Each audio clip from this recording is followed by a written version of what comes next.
বিসমিল্লাহির রহমানির রহিম।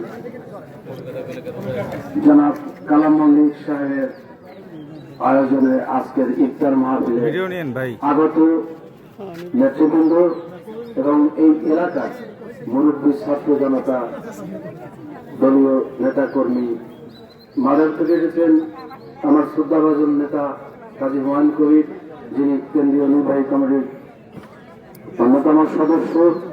উপস্থিত আছেন মনিরুর রহমান হাওলাদার, জেলা যুব দলের সাবেক সভাপতি ছিলেন, জেলা বিএনপি সদস্য।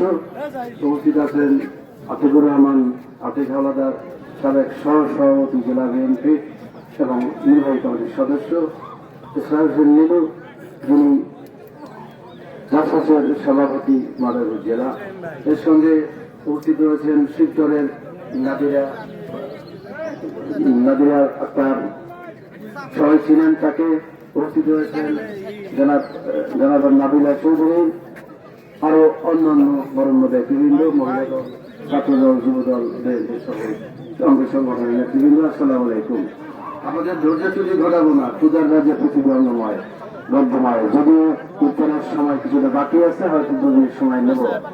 বন্ধুরা, একটা স্বৈরাচারের পতন হয়েছে, দীর্ঘদিন নির্ভুলতা আমরা বুঝতে পারি নাই, খোলামেলা আলাপ করতে পারি নাই, বুঝতে পারি নাই, এই বুঝি এলো, এই বুঝি এলো। তো সেটার একটা অবসান হয়েছে।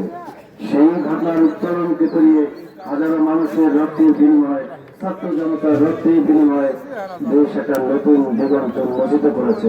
সেইখানে আমরা দাঁড়িয়ে বলতে চাই যে আমরা আজকে সকলে ভাই ভাই মিলে দেশকে গড়ে তুলব এবং এই দেশকে আমরা উন্নতি শিখরে নিয়ে যাব। তারেক রহমানের নেতৃত্বে এই আশা ব্যক্ত করি। ভাইরাবার, বন্ধুরাবার, আরো অনেক নেতা শিবচরে বাকি আছেন, যারা নাম বলে ছোট বড় হয়ে যাবে। নাম বলে আমি কাউকে ছোট বড় করতে চাই না। শিবচরে অনেক নেতার জন্ম হয়েছে, যারা গৌরব রাজত্ব রাজনীতি ছিলেন এবং এখনো কেউ আছেন, অতীত হয়ে গেছেন, কেউ মৃত্যুবরণ করেছেন। তাদের জন্য মাত্র কামনা করছি। ধন্যবাদ।